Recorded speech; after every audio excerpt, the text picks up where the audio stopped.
Rue's new babysitter.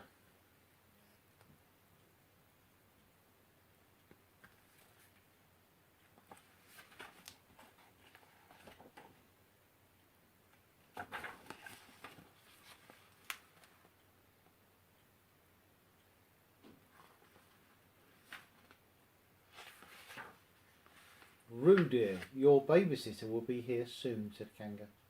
I don't want to be babysitted, cried Rue. Now, Rue, Ma's just going out for a little shopping and supper with Auntie Sadie, said Kanga. You have fun with Pooh.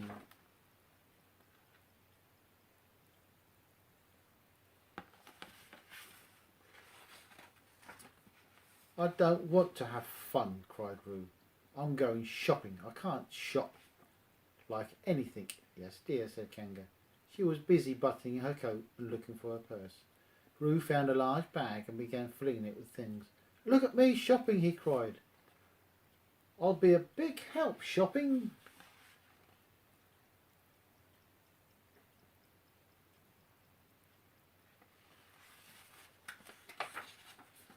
Some other time, dear, said Kanga. What other time? Asked Rue. Well, not this time, said Kanga. Oh, look, here comes Pooh now. Hello, Pooh, said Rue. I'm shopping. He put more cans in his bag, partly because this was fun, and partly because he didn't want his mum to see how much he minded being left.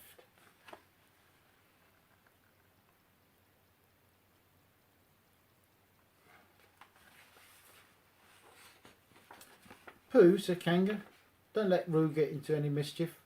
Oh, I won't let him get into anything, said Pooh cheerfully. Bye-bye, Rue and Pooh waved as they watched Kanga hop down the path and over the bridge.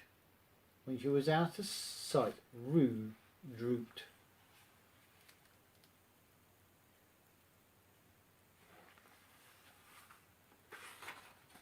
Pooh gave Pooh a hug and put him in his high chair. What you need is a nice smackle of honey to cheer you up, said Pooh. I like shopping, squeaked Rue. I don't need to eat. Doesn't want to eat, said Pooh. Now, what do I do? You don't know how to babysit, asked Rue. Well, yes, said Pooh, all except the actual babysitting part. I'm good at babysitting, said Rue. I'll tell you how.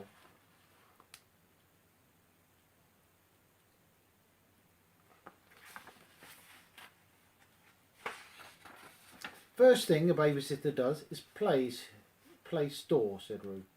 Show Pooh how to set up the cash register and where to put all the toys and cans and bags.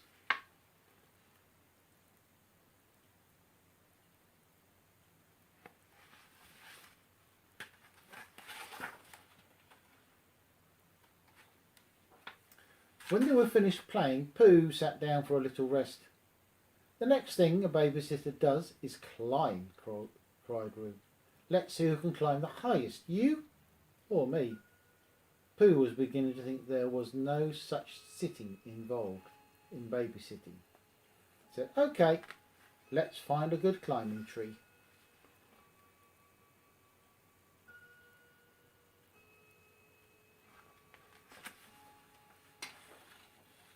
There stood under the old apple tree in Rue's back garden. Rue jumped and jumped, but he couldn't reach even the lowest branch. Babysitters always give a boost, he said. I see, said Rue. Rue hopped from the branch to branch, and Pooh climbed up behind him. Said Rue.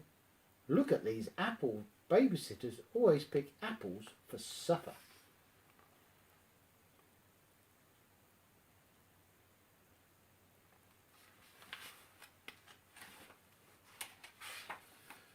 Pooh clambered up to the highest branch.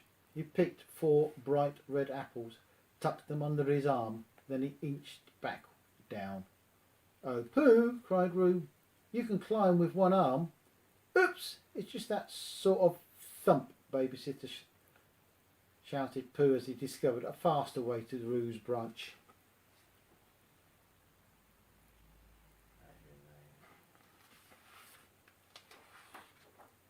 They sat side by side and swung their feet and ate sweet apples. "This is the best supper ever," cried Roo. "What do babysitters do after supper?" asked Pooh. "They give baths," said Roo, "with lots of bubbles."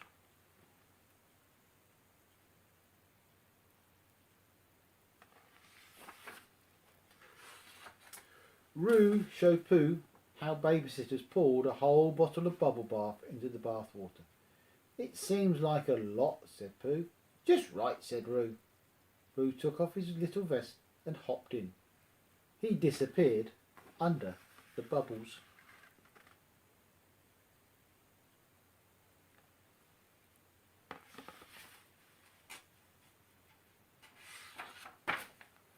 "Where's Roo?" asked Pooh, sort of to himself and sort of out loud.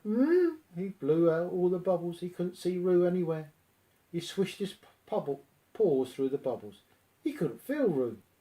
"Look at me jumping!" squeaked the little voice. Pooh could hear Roo. "There you are!" cried Pooh. Roo, all wet and bubbly, was jumping on his bed.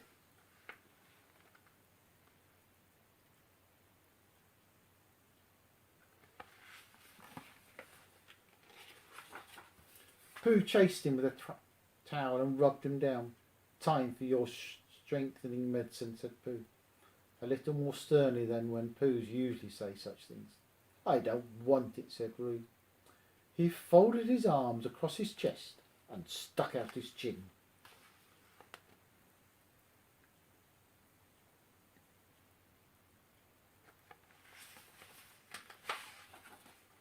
"Oh well," said Pooh, slumping in the chair. "Why don't you give me a spoonful? I think I could use it."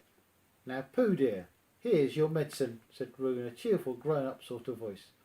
"Ah, much better," sighed Pooh. "Thank you, Roo. You're a good babysitter." "I'm babysitting," sang Roo happily.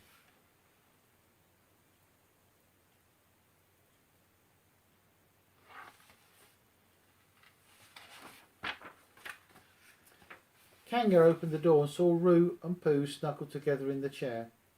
"Ma, look at me babysitting," cried Roo. "I'm babysitting Pooh."